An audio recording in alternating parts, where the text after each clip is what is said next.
So, a new Marvel movie has come out, the big one, Avengers Endgame, and I stopped caring a while ago. The last one I saw in cinemas was Age of Ultron, which I enjoyed while I was watching it, but the more I think back on it, the worse it has gotten. I've seen Thor Ragnarok, Black Panther, and Guardians 2 outside of a cinema, and I've also seen Spider-Man, Into the Spider-Verse, which I really enjoyed. That one's really good. I'm very glad I went to see it in cinema. Um, I feel like Into the Spider-Verse kind of helped me pin down a lot of things because I came out of Into the Spider-Verse really glad that I went to see it in the cinema. I came out of most of the Avengers movies I went into glad I've seen it, but it didn't need to be in the cinema. It's not a cinematic experience. And so Avengers Endgame came out, and I've never been one who cares about spoilers. You know, I sometimes like to just see what's happened and kind of let myself digest it a bit before I go in and see it. I don't know why, it's a kind of weird thing. But so I opened up the Wikipedia article for Avengers Endgame.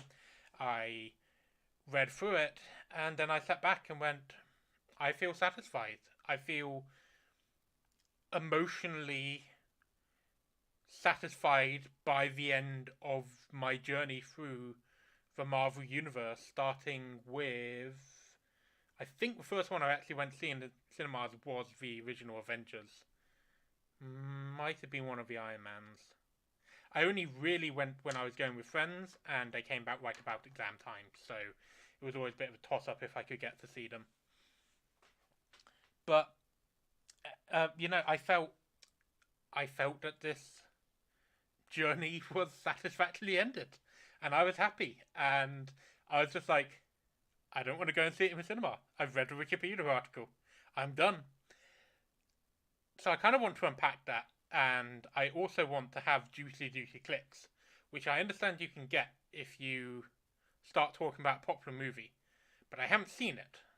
So the question is, can I have hot takes from only the Wikipedia article? So a couple of things going into this vlog. You may have guessed.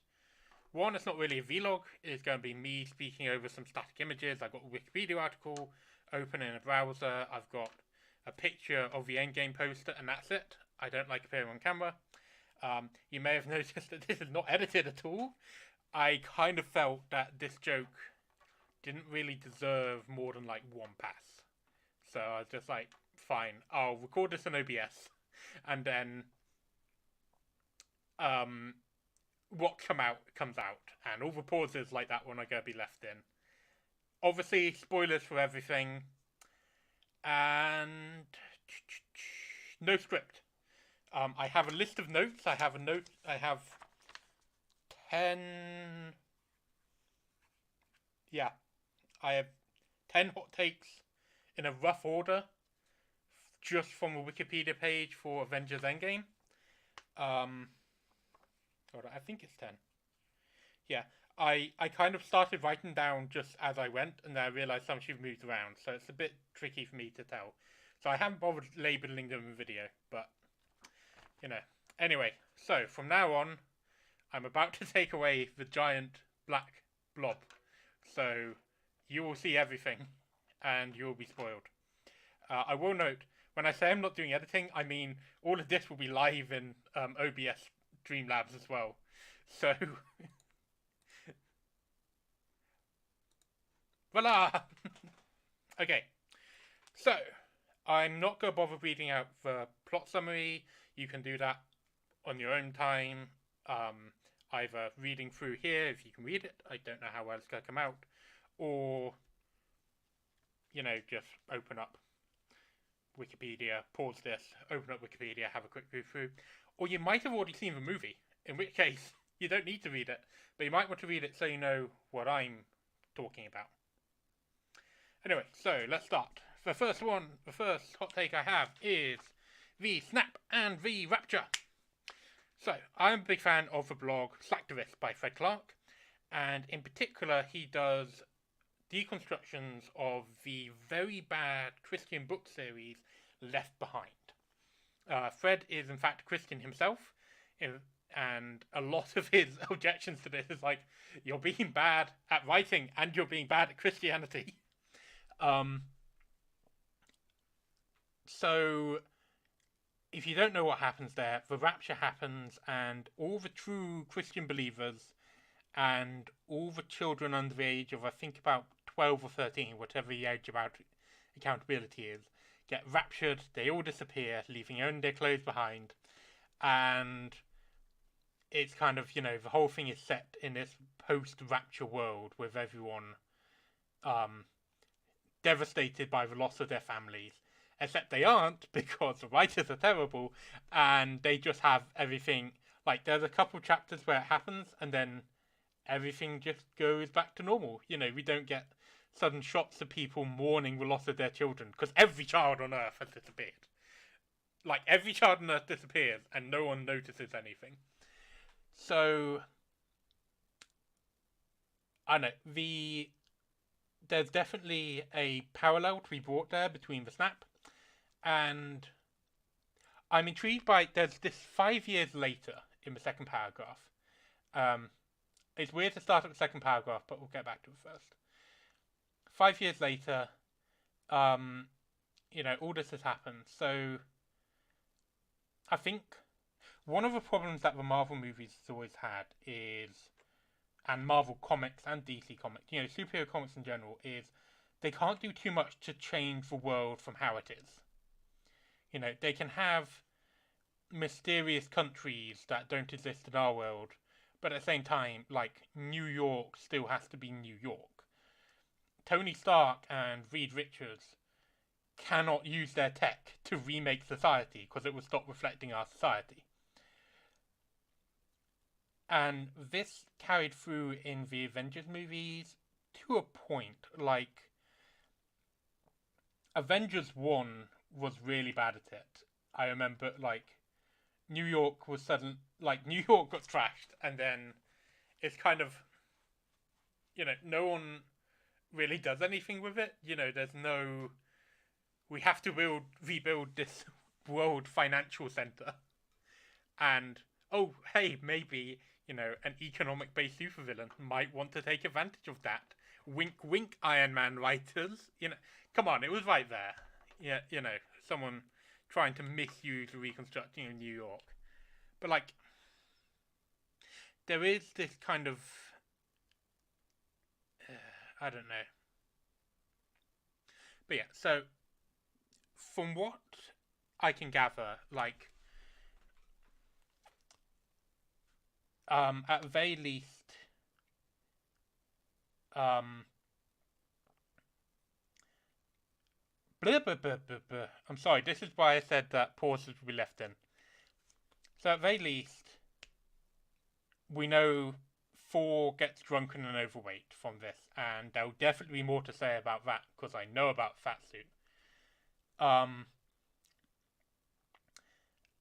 And, the only bit that talks about it in this is that Stark now has a daughter called Morgan. And I assume there's going to be some analysis of that. I assume there's going to be some response to that. I should point out before the comments do, if anyone watches this, that I know Civil War happened right after Age of Ultron, and Age of Ultron had a lot of haha, Man of Steel got lambasted for how badly Superman did any kind of heroics in that. So I know there was a lot of that, and then there was Civil War with the Accords, which would have been better if they were more laid out and weren't based on a really bad comic. But anyway, so yeah, basically, Snap and Rapture, I doubt this movie is going to handle it as badly as they do in Left Behind. I don't think they're going to handle the psychological pressure of losing half the world's population very well. I know at least one character handles it really badly, or rather, the actor, how they play it, handles it really badly. And I know from further down that it was Hemsworth's idea, so I get to call that Hemsworth here. The next bit is, let's see how far we've come. So, like, the bulk of the movie, like, the bulk of the middle part of the movie, appears to be time traveling to the previous Marvel movies that featured the Avengers, that featured the Infinity Stones. That's the plot. It's basically the Marvel Universe just going, right, you know, let's go back and revisit all those fantastic movies that you guys love. It's like, just reading this, I can feel like the nostalgia fan service coming off the page, and it's like 2 paragraphs. It's like, oh, they go and meet the Red Skull, and Thor gets back Mjolnir, and I mean, admittedly, like, one of them is Thor 2, The Dark World, which I think one movie they're calling back to is Thor 2, The Dark World, and I think I'm like the only person on earth who really loves that movie. I find it really, really funny, particularly the fight at the end where it just goes all slapstick. People keep calling it like a really dark movie. It's kind of not. Like, it's very dark in terms of aesthetic, but then if you look at it, a lot of it is slapstick, and I was laughing.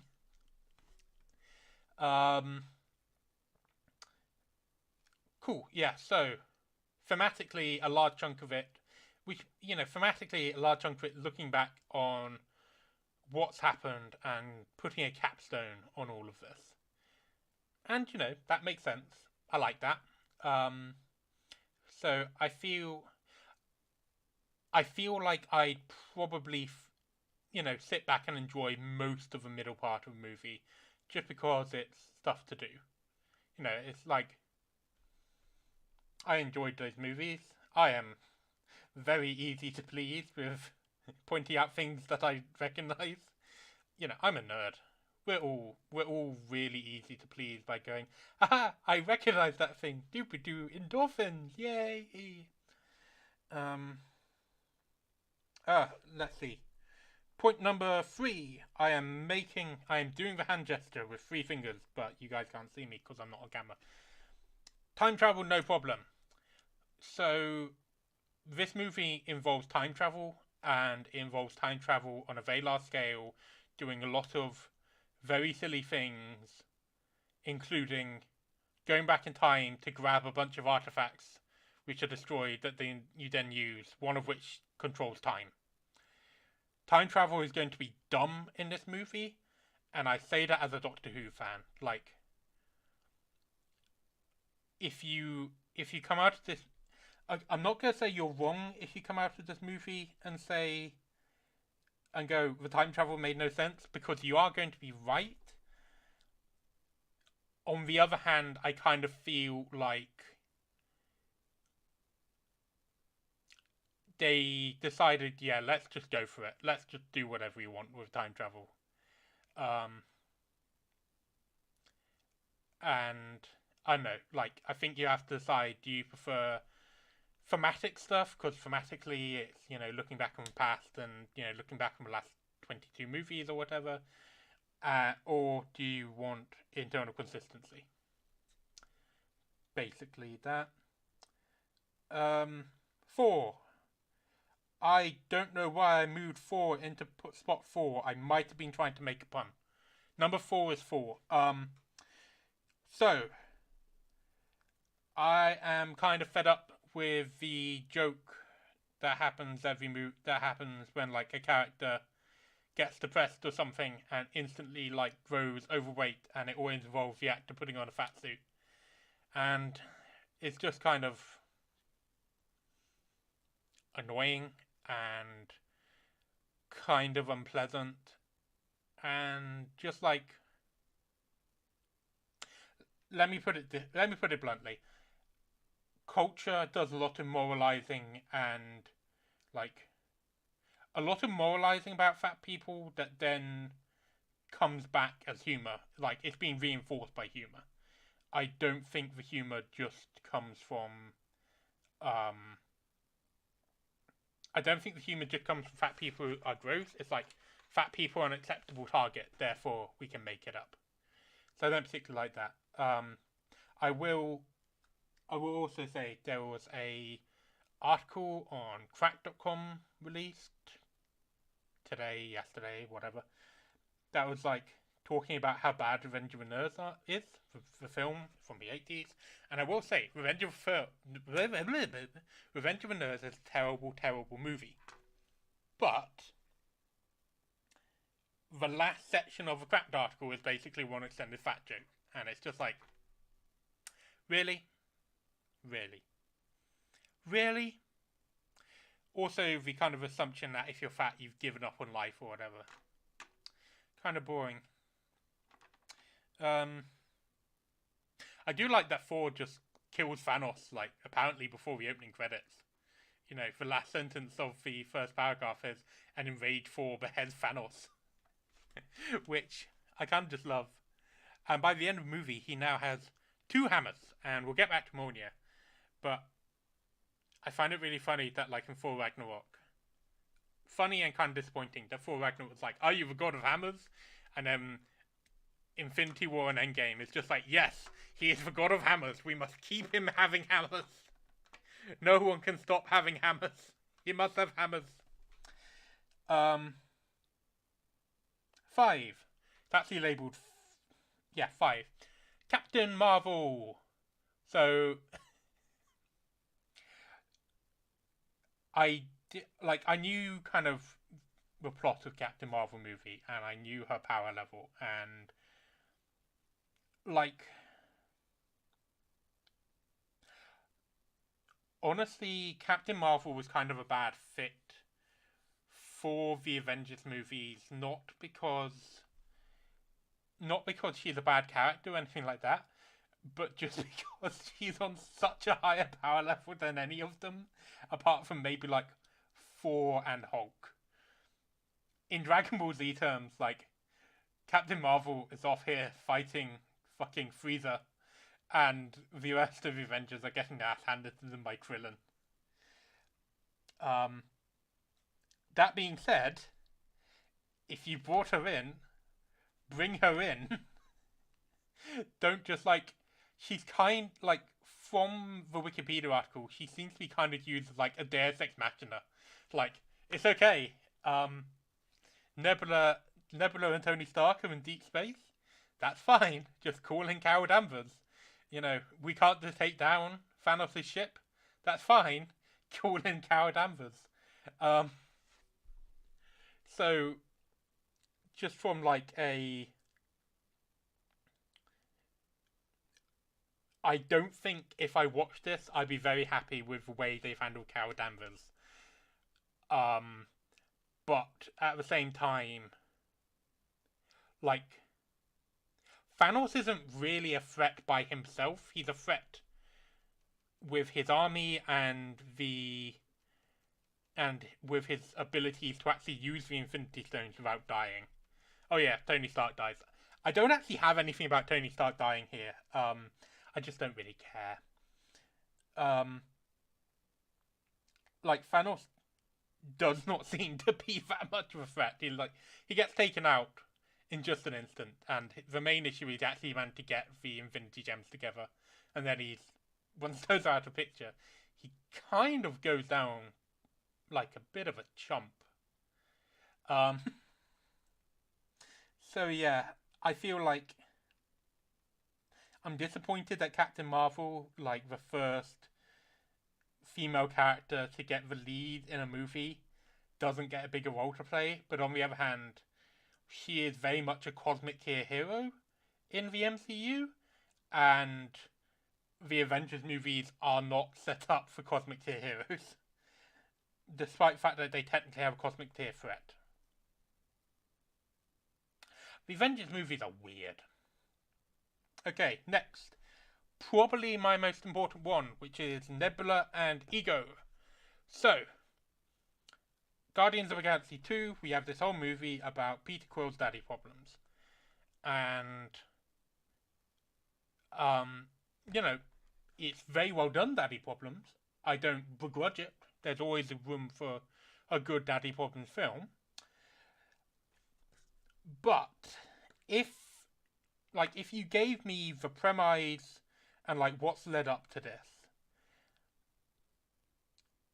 if I had to choose, a core emotional beat, it would be Nebula and her relationship to Thanos and Gamora.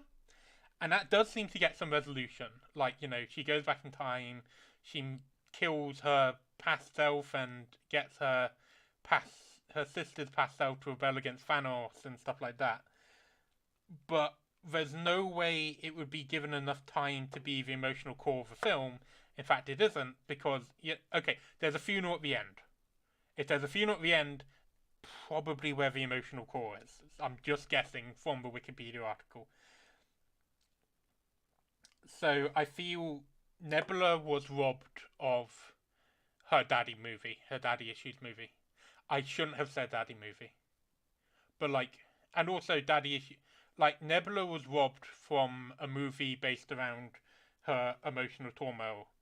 And honestly, the fact that more Guardians of the Galaxy movies are planned, I don't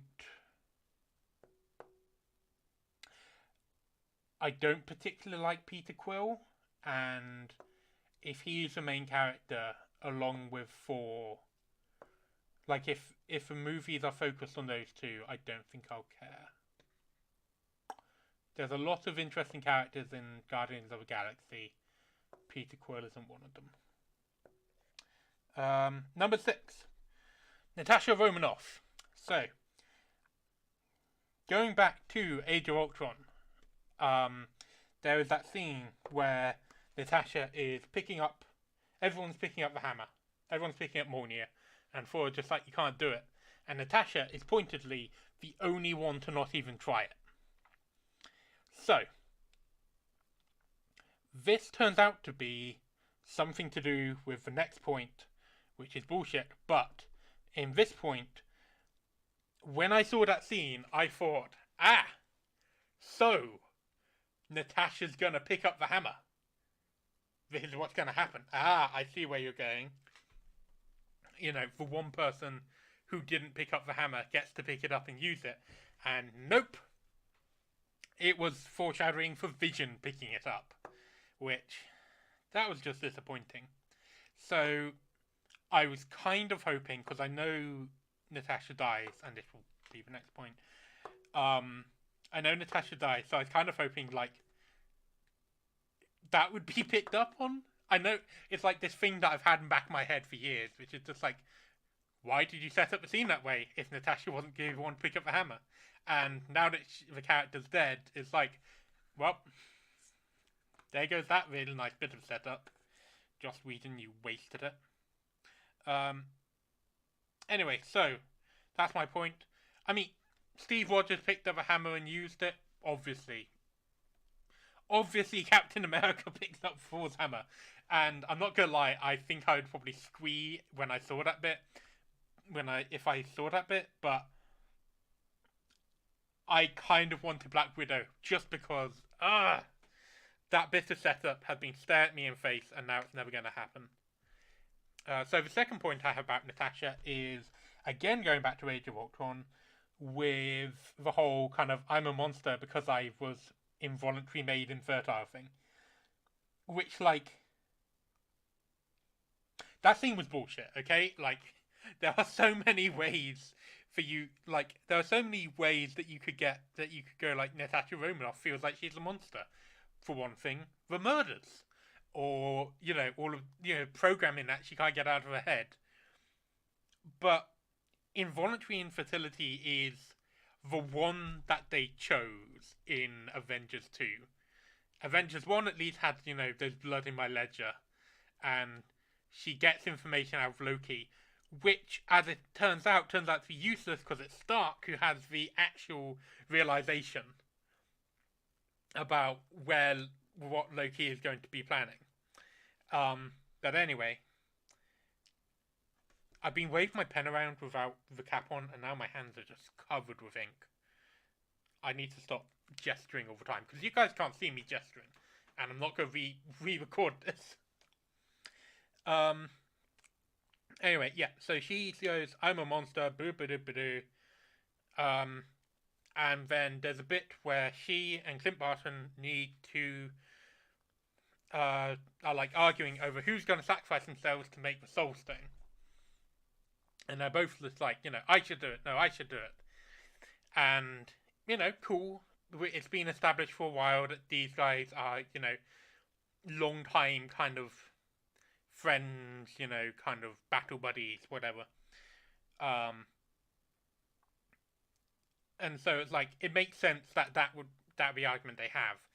The thing that I'm worried about, and this is kind of a hot take of a potential, but I don't trust the Avengers movies to not go there, is if you take this woman who, in one of the previous Avengers movies, was like, I'm a monster because I'm infertile, and then go, no, you must live for your family. I don't trust them not to go there, and I'll be really pissed off if they do. Okay. Hot take number 8. Who is missing? Because quite a lot of people aren't really mentioned on this. Don't really show up in the summary, particularly Okari. I can't remember how to pronounce her name. Shit. Anyway, she doesn't turn up at all, which, like, I know there's a scene where all the female superheroes, like, have this badass group shot, and I'm like, there's two ways that I would read this, and one is, like, Marvel is saying, okay, this will be what it is from now on, go have lots more female superheroes. The other one is, this is how it's going to be. This is like us going, oh, look at our awesome female characters. And it's not that they aren't awesome. Like, I really like most of the female characters in the Avengers movies, in the, like, Marvel Cinematic Universe. It's more like, you took, 20 movies before you made one with a female character in the title role. Like, you haven't earned your badass female group shot, Marvel Cinematic Universe. You need to, like, go back and fix that bloody gender balance of yours. I mean, it's nice that they gave them something to do, but, I had one that's labelled Misk, and honestly, I think I accidentally covered most of what I was going to say there in the other stuff during the rant, so I'm going to skip over that. There's only 9 points, I'm afraid. The final one is, where do we go now? Because there's going to be another wave for Marvel movies. I'm not actually tired of superhero movies in general. I just think they need to be... There are other ways of doing it, and like, I really like media about superpower characters. Like, I'm a massive Sherman manga fan, and that genre / medium has so many issues, but like, they do interesting enough stuff with the powers that I can kind of call them out on it while also enjoying the films. But at this point, like, I'd want them to play around with the idea of powers, how they affect society, who can be a villain, how can we challenge the heroes in other ways other than violence, all this kind of stuff. One of the things that I would like to see is So Valkyrie is the new ruler of Asgard, and the new ruler of New Asgard. Sorry, and like the Asgardians have had a terrible couple of years after between 4-3 and this, between Ragnarok and Endgame and the snap and Thanos attacking them before he even snaps. And I'd really like to see a movie about Valkyrie not as a superhero but as a ruler and discussing all the stuff that comes with that. But so anyway, that's my list of hot takes just from the Avengers Wikipedia summary. I hope you've enjoyed it. I don't even know how long this is. Like I said, one take, I have not edited this at all.